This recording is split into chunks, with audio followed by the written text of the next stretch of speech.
Well, it all started right out of high school with a friend of mine who actually enrolled in LIT and suggested that I do the same thing.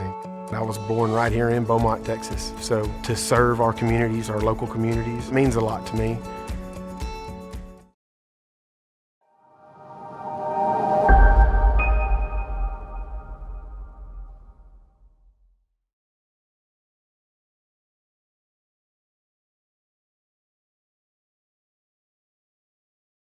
Hi there, I'm Cassie Pollock, the Texas Tribune's state politics reporter. On behalf of the Tribune, I'm so excited to welcome you to the 2020 Texas Tribune Festival and to our conversation today about whether the Texas House will flip to the Democrats' control in November. If you follow Texas politics at all, you've likely heard the question by now, is Texas really going to flip in terms of the Texas House? And for the first time in nearly 2 decades, Republicans and Democrats are acknowledging that it really could. Of course, this flip would come ahead of a redistricting cycle, which happens once in a decade, the state facing budget shortfalls from the coronavirus pandemic, and so much more. So we are going to be talking to 2 state representatives today all about this question. Our conversation is going to last about 30 minutes. Let me go ahead and introduce them. State Representative Celia Israel is an Austin Democrat, and she chairs the House Democratic Campaign Committee and serves as vice chair of the House Democratic Caucus. Israel also sits on the House Elections and Homeland Security and Public Safety Committees. She has represented House District 50 since 2014. State Representative Dade Phelan, a Beaumont Republican, is chair of the House State Affairs Committee. Phelan was also appointed to the State Water Infrastructure Fund for the Texas Advisory Committee. He has represented House District 21 since 2015. We'll start off with a 10-minute conversation with Representative Israel before turning to Representative Phelan for another 10 minutes. And then the 3 of us will close the discussion out with another 10-minute conversation. Let's get right to it. Representative Israel, whenever you're ready. Good morning, Cassie. Good morning. How are you doing this morning? I'm great. Thank you. Thanks for the conversation. Thanks. So I wanted to start off, by my count, there are over 24 Democrat-affiliated groups working to flip the state house ahead of November. Can you just walk us through the process of how all these groups are working together to keep things on track and organized? Isn't it tough sometimes to all work together, even though your goals of flipping the state house may be the same? Well, the famous quote Will Rogers comes to mind that I'm not a member of an organized party. I'm a Democrat, and we have a lot of things to watch over. But I feel as though this year I've been involved in a lot of campaigns. I've been active since the 90s when I worked with Governor Richards, and I can tell you that I feel as though everybody is working cohesively. The HDCC role, we're a PAC. We are sort of like mission control, so that we're gauging how everybody is doing. How's their morale? How's their team? How are all their vendors? Are they working together well? It's not just about money. It's about all of the supports that go around helping a candidate get her message out there. And then we make sure we're sharing information with everybody else who's also caring about getting out the vote in general. And yes, flipping the house is a sexy topic because people know it's real, it's tangible. Can you, again, just to kind of set the stage here for today's conversation, can you walk us through just how big the playing field for Democrats in your book is? I know, I think we all know that there are a number of races that Dems are trying to, flip, whether there's an open seat that was long held by a GOP incumbent or whether a GOP member of the House currently holds it. But also just kind of go through the list of which ones, Democrats are most concerned, or most concerned about holding on to in November. Well, yeah, we focus on flipping the House, but we can't forget that we flipped 12 seats last cycle. Right. So you don't want to ever overlook the fact that there are incumbents who also need to tell their story. And if you need 9 for the majority, you follow the wave, and everyone tells us that this is a wave election that's coming towards us for a variety of reasons, as you hinted at. The common phrase I'm hearing is that people are going to go over crushed glass in order to vote this session. So we need to be prepared to take advantage of the political winds that are coming. So there's there's not just 9 seats that we're looking at. You cast your net out broadly because there's a lot of talent out there of women and men who were activated, frankly, as a result, in my opinion, of the 2016 election that sort of woke people up. There's a lot of energy, a lot of talent, and it needs our support and cohesion to fill in the gaps on their campaigns. And so it's not just 9. There's over a dozen races that we need to look at, and in a state as big and diverse as Texas, that's a lot to watch. Mm-hmm. There's obviously messages at the national level for top of ballot races that get more play at the top of the ballot. And then there's more local ones, city council votes, the legislature. What messages do you think are working best for your party right now? I mean, we're 35, 40, somewhere in that mix, days away from election day. Just based on what, you're tracking, what's working best for Dems in these down ballot state house races? Well, we know what resonates in North Texas doesn't resonate in the Gulf Coast, and we have engaged with pollsters, nationally recognized pollsters who have supported our candidates and have helped them define themselves and are they a good fit for their constituency, and then and making sure that they are telling a good story. And what I think the big message is change. Texas has been on an odd trajectory, and in my view, out of sync with where mainstream Texans are. Catering to the fringe is not something that I think is smart, and I feel as though that's where we've been, unfortunately. So the House is prepared to. I think the various candidates, whether they're in Texas or whether they're in North Texas or in the Gulf Coast area, to make sure that they're speaking to their electorate. And that could be healthcare in one sense, gun safety in another. Gerrymandering, people understand gerrymandering is not a good thing, and redistricting is on the line. So there's an array of issues. I can't point to one. There's 4 or 5 big ones, and our candidates, depending on their background, are making sure that they're telling their own particular message. We have women. We could, for the first time, have 4 Black women on 4 that are flipping a seat from red to blue, having them tell a story in the era of civil unrest and equity is a game changer. So our job is not to tell them how to run their campaigns or what to say, but just to support them and make sure that they are telling their story. Right. One message that I think everybody's kind of taken note of these past several weeks, or certainly Republicans are emphasizing it, is this defund the police message, right? And it's kind of come in the wake of all of this civil unrest, the death of George Floyd, et cetera, et cetera.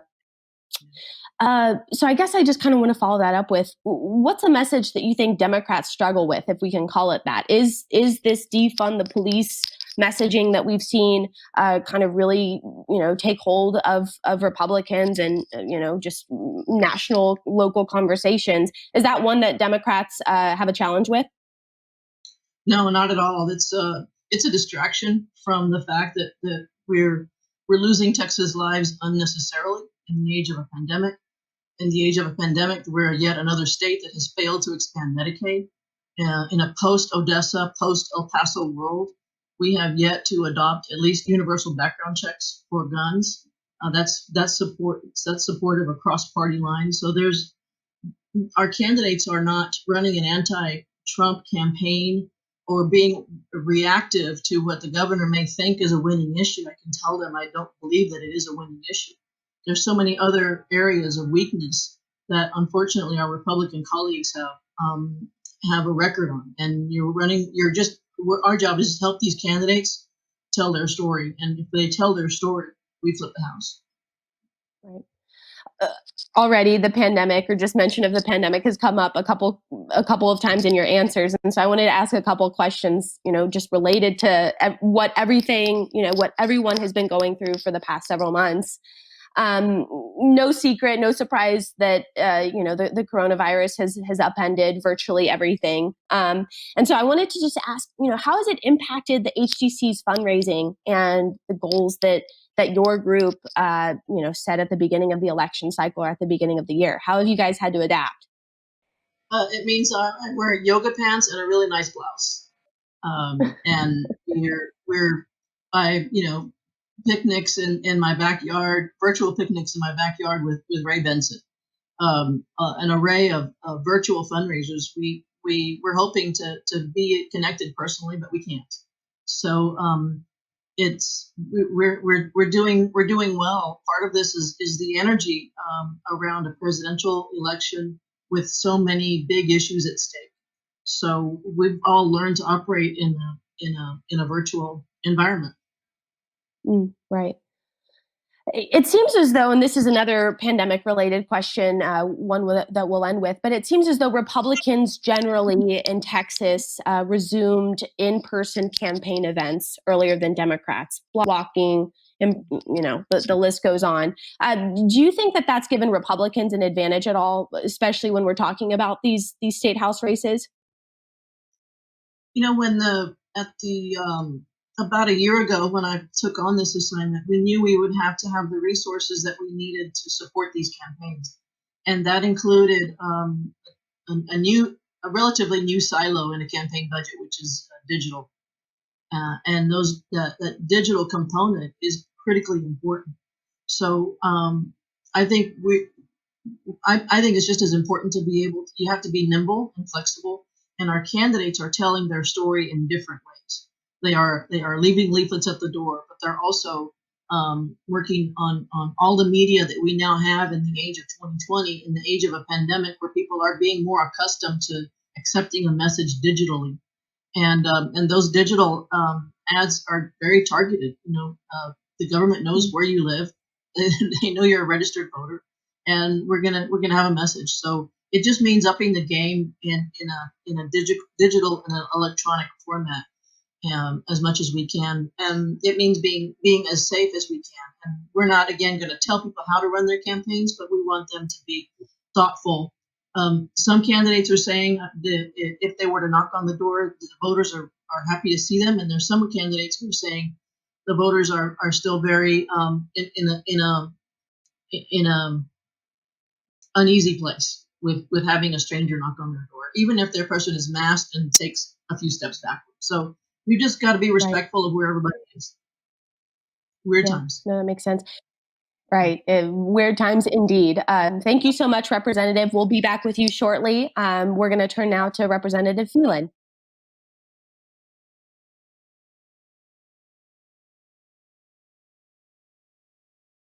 Good morning, Representative. How are you doing? I'm doing well. How are you doing? Good to see you. Good. Thank you so much for being here. Well, we are here to talk more about whether the House is going to flip, and we're definitely coming to you for the Republican perspective. So let's just go ahead and get started. Of course, House Republicans and outside groups are trying to fill the void that's been left by retiring House Speaker Dennis Bonnen in terms of campaign support. And in the wake of all of that, we've seen another group, Leading Texas Forward, emerge. So I just wanted to get your take. I mean, how is this new group working with the House GOP caucus PAC? Both, of course, have the same goal here, similar to what's happening on the Dem side, to come out victorious in November. But have there been any growing pains with a new player in the mix? Well, first of all, thank you, Cassie, for allowing me to be on the Trib Fest again. It's always a pleasure to join this festival, even virtually. And I appreciate Evan for the invite, and from my House colleague and classmate, Celia, for sitting down with me and having this discussion. Without having a speaker there to kind of lead the charge, obviously, it's a little more difficult. We have had growing pains in the fact that it's just difficult to come together in a pandemic and really figure out a game plan, right? And so over the summer, things started to kind of come together, and we've had some excellent discussions and some gamesmanship, and we're all on the same board. Absolutely. The Leading Texas Forward, along with the House Caucus PAC and several other groups as well that support the Republican Party and keeping the Texas House representatives in Republican control, have a game plan working completely together, making certain that no need goes unmet, and that, quite frankly, that we're not forgetting any type of strategy some campaign may be needing or not. So, yes, it's taken a lot of coordination and a lot of folks come together, but we have the resources. We have a game plan for September and October lockdown, and we're ready for November. Right. Thank you.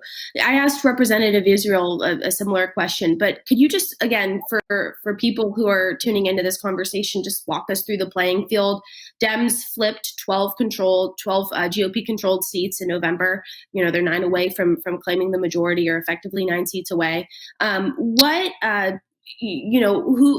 on the Republicans list in terms of defending when it comes to GOP incumbents in November? Well, everyone has a different list. There's a list of 22, maybe a list of 20. I know that Republicans, the groups we're talking about, that have come together to lead the charge. We're looking at 22 races that are either Republican-held seats, open seats, or Democrat-held seats. And so that's kind of the playing field. I think the list is significantly shorter. I don't think that it is that large of a universe. I think it's more like in the neighborhood of 14 that are really coin tosses, in my opinion. They are really tight races, and some of them are open seats, some of them are Democrat-held seats, and obviously some are Republican-held seats. It's we have great candidates. I will say we've done an excellent job of recruiting candidates this cycle, and we were complacent last cycle. There's no doubt about it. 20 years in control, sometimes you forget how to fight, and we learned a valuable lesson last cycle that no seat can be taken for granted. And you have to engage the voter, and you have to treat every single race differently. And that's what we're doing this cycle. And, if I would have done this Trip Fest back in July, I would have had a difficult time coming on here and honestly saying that we're going to keep control of the House. But thankfully, the election was not in July. It's going to be in November. And things have certainly changed over the last 6 to 8 weeks. And they may change again. But as I sit here right now, in September, I feel very confident we're going to keep control of the House will be in Republican hands come November. Got it. Let's turn to messaging. There's, of course, messages national level, more local ones when it comes to city council votes, the legislature. Just on, from a Republican's perspective, what messages are working in these state house races? Well, one is, look at the economy. I mean, Texas we're an exceptional economy. We're the powerhouse for the whole country, and people realize that, and that's why they're moving here. So when you remind them that the reason that we have such an economic opportunity here is because the state is low regulation and low taxes, and we're pro job growth and pro prosperity. And so that resonates, obviously. And of course, I think you alluded to it earlier, but some of the civil unrest and the rioting that is occurring across this country and here in Texas, and what we saw at the Texas Capitol was unacceptable. We had over 400 DPS officers having to sleep inside the Capitol to defend it from these, anarchists. I don't know what cause they were trying to support, because it wasn't productive at all. We've seen civil arrests, in Austin and Dallas and in Houston. So, that resonates. People want to feel safe. And so when you have city councils here in the state of Texas actually cut the police budget, and especially 911 budget. I don't know why you would cut the 911 budget, but that was cut by, I believe, a third in Austin, Texas. We're seeing it. I mean, you've seen it when you interact with voters. That is not something that they support at all. So, I'm not, I don't know how all my Democratic colleagues feel about it, but it's certainly something I think they have to defend, and it's certainly resonating with the voters. Right. Let's turn, let's look at the flip side of that. What's a message that you think Republicans are struggling with this cycle, again, if we can call it that? One thing that comes to mind just from a state political reporter's perspective is Texas has the highest number of uninsured residents in the country. So I guess I'm saying all of that to ask you, is Medicaid expansion a message that's a challenge for the GOP here in Texas? Well, it's something that many of us don't have an issue with as long as it's done in the right way. I mean, it comes with ropes, not strings from the federal government. It's a long-term financial commitment. So if they were to give us, the block grants that we've always asked for, that they've actually given to some states, I think quite frankly, quite a few Republicans, if not most, would say, we'd take those federal dollars. Just don't tell us how to spend it, and don't make us, be on a financial commitment for the next decade. But there are candidates out there who are discussing Medicaid in a more aggressive approach. And if that's their district, though, and that's how you have to campaign. You have to vote your district and represent your district, and run for your seat to represent the people who want you to be in Austin with that that role of leadership. So, if that's an issue back home, then that's an issue you need to champion in Austin. And some are discussing that. But that's, again, each race is entirely different.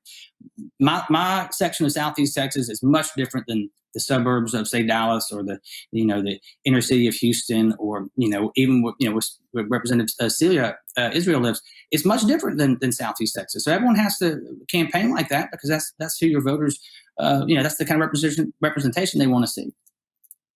Right. Let's close out with just a couple pandemic-related questions, because that's, of course, going to be one of the through lines of 2020 and beyond. Can you just run us through how the pandemic has impacted Republicans, or some of the Republican groups that you alluded to at the beginning of our discussion, everybody's ability to fundraise? Well, it's the pandemic, of course, has impacted your ability to do anything. I mean, we were locked down, and there were quite a few restrictions placed on all Texans.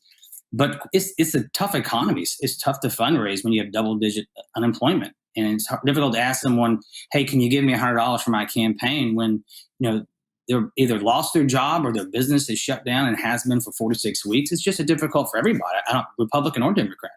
Things have certainly improved over the last month. Like I said earlier, 4 to 6 weeks, things have improved, and we're not just fundraising at a rapid clip, but the grassroots is up and running, and all of our candidates are out block walking and engaging voters. I have not heard a single negative story about someone block walking here in Texas. I don't know if it's folks who just want to talk to somebody for the first time in several weeks, but there has not been a single pushback at the doors. They're happy to hear the message. And I think, I use my home as an example. I've got, Waiter and Uber Eats coming and dropping off food, and I've got Amazon at my door more than I prefer, and other delivery services. It's not much different than someone coming and asking for your vote. There is nothing more powerful than standing on someone's front doorstep and looking them in the eye and asking them for their support. Nothing. It cannot be replaced with digital advertising. It cannot be replaced with phone calls.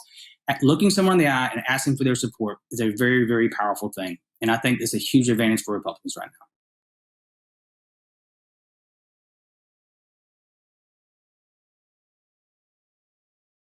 Hello again. So almost as frequently as we hear people pose the question, well, is the House really going to flip? I would say that the second most asked question that we at the Tribune get is, okay, well, how are these down ballot races going to be impacted by the end of straight ticket voting? So let's start off with you, Representative Phelan. What all are Republicans doing right now heading into Election Day to make sure that people actually vote all the way down the ballot in these state House races? It's a great question. It is the big question I get as well. How will straight ticket balloting not be an option for the first time in several decades? How will they impact down ballot races? Let me first say, I don't know. I mean, I don't think anyone can really tell you without, beyond the shadow of a doubt, they understand how this is going to impact voting and how what's called ballot fatigue, when you kind of drop off the ballot. I'm one of 5 Republicans who voted against this several years ago because I didn't know how it would impact Texans. I just didn't know, so I didn't feel comfortable supporting it. So as I go through and try to figure out how this would impact, of course, in your larger urban cities that are lending or counties that are trending more blue or more Democratic, those are huge ballots. I mean, we're talking, you're going through page after page after page. So it's difficult for anybody, Republican or Democrat, kind of to pop off the ballot. And so I think name ID is very, very important here, and it's very expensive to attain. That's why I like our chances and our choices on the ballot, because you look at Linda Coop and Mike Schofield, former state reps. And Linda Coop was a city councilwoman for a very long time in the county. Justin Ray, David Cook, former mayors, also on the ballot. Carrie Isaac, her husband, was on the ballot for a decade before she was.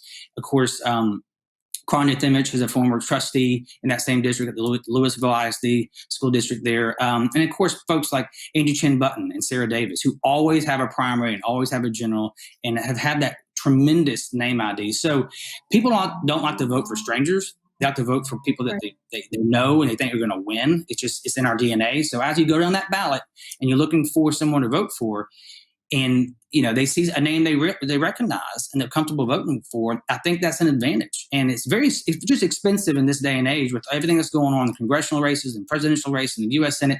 It's very expensive for any candidate to get name ID. So I think there's a built-in advantage for some of these Republican candidates. We're working very hard, and I'm very proud of them too.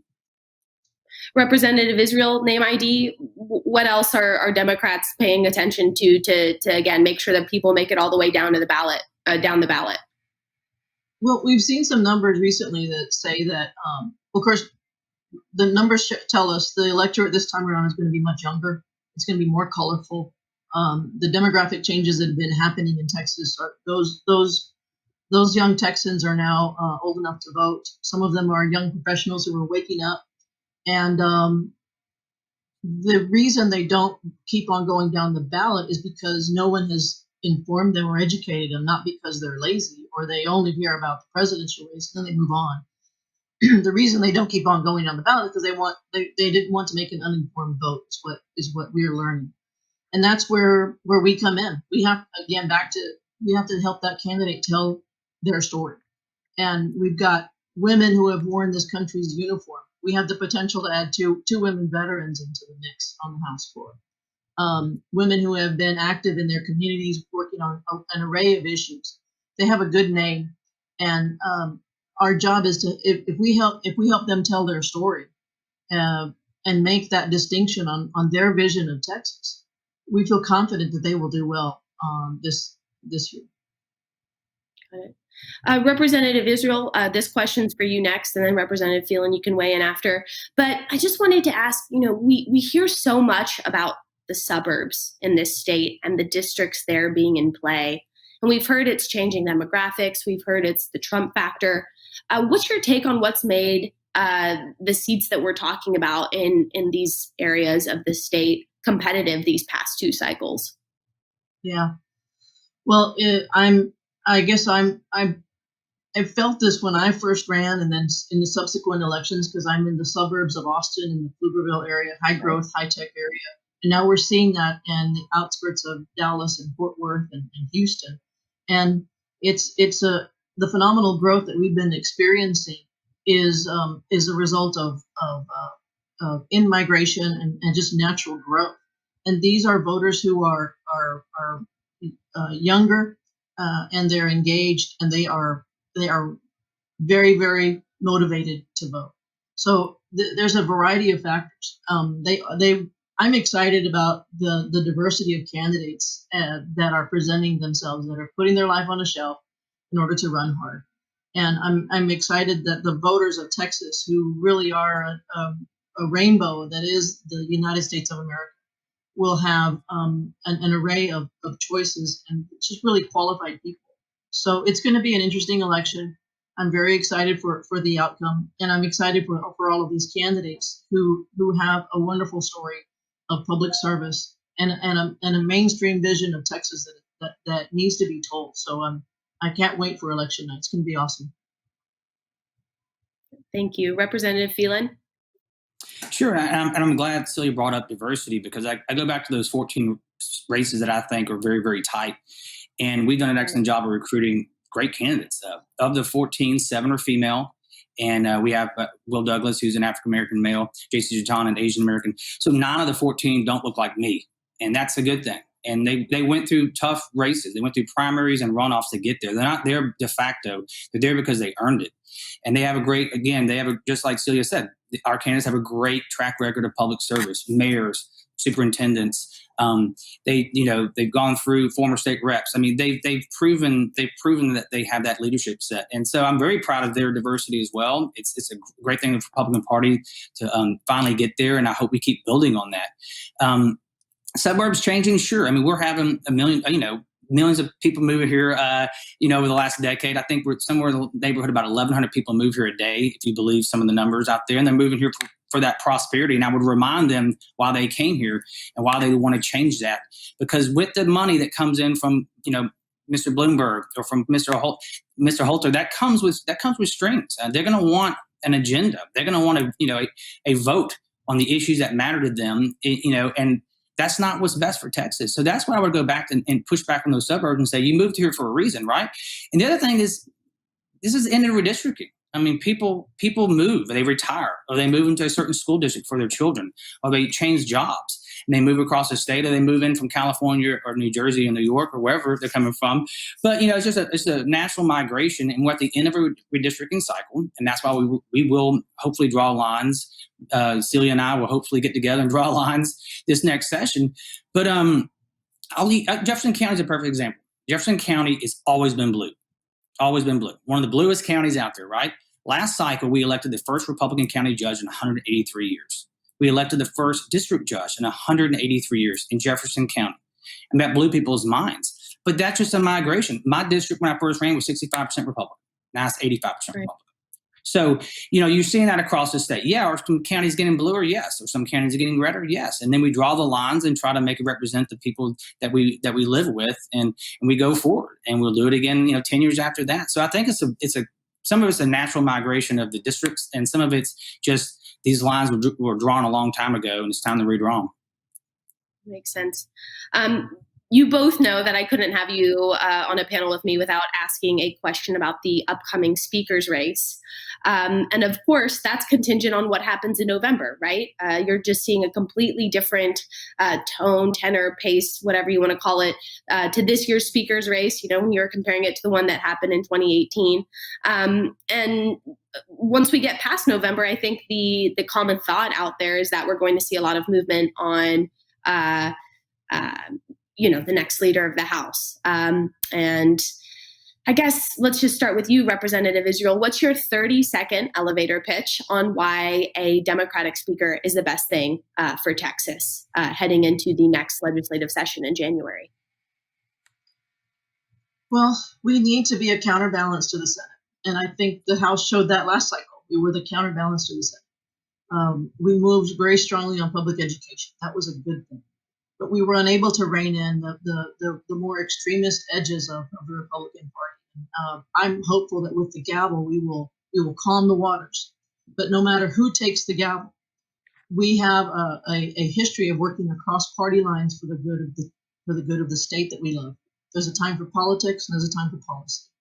I don't want to get over our skis. We're going to work hard, tell our story, look at the results, and Chairman Phelan and I have grown to love the House. And we want to respect the traditions of the House. So I look forward to a speaker who represents where the body wants to be, and not pay attention to the extreme edges of both parties. Because for the good of Texas and for the good of this country, we need to hit the big reset button November the 3rd on every race and work towards civility. Because the discord that we're having is painful to me, and I know it's painful to the voters. Representative, your 30 seconds on why a Republican speaker is still what's best for Texas. Sure. Well, I agree with my colleague. First of all, after November, and we roll around to January 13th and we begin session, I definitely want to keep anything that looks like Washington, D.C. out of Austin, Texas. And that's we are able to work across party lines on so many issues. I tell people when I talk about Austin that, vast majority of the votes up there are rural versus urban, or, who has water, who doesn't have water. They're not necessarily partisan issues. And that's why we're able to get so much done, I think, in 140 days and go home. Now, that may be different this cycle with the budget and redistricting, but I certainly hope that we have a very, very productive session, regardless of the outcome in November. But should it be Republican, I would say, we're going to pass bills in a responsive manner. We're going to pass a budget that is reflective of a rapidly growing state, but also realizing that we do have budget constraints. But I would tell somebody, hey, Texas is growing at a rate that is growing. People are moving here from all over the state and world for a reason, and there's no reason to change that. There's no reason to bring in outside groups that are funding a lot of these races from California to New York and implement those policies, because people are leaving California for a reason, and they're coming to Texas for a reason. And let's not forget that. So regardless of how it shakes out in November, I'm looking forward to working with Celia and all my colleagues, and looking forward to hopefully getting home at the end of May. Thank you both for being here. We're out of time. I wish we had another 30 minutes on the clock to dive more into this. But thank you again for your time, and we'll talk to you guys soon. Thank you, Celia. Thank you. Thank you. Bye-bye.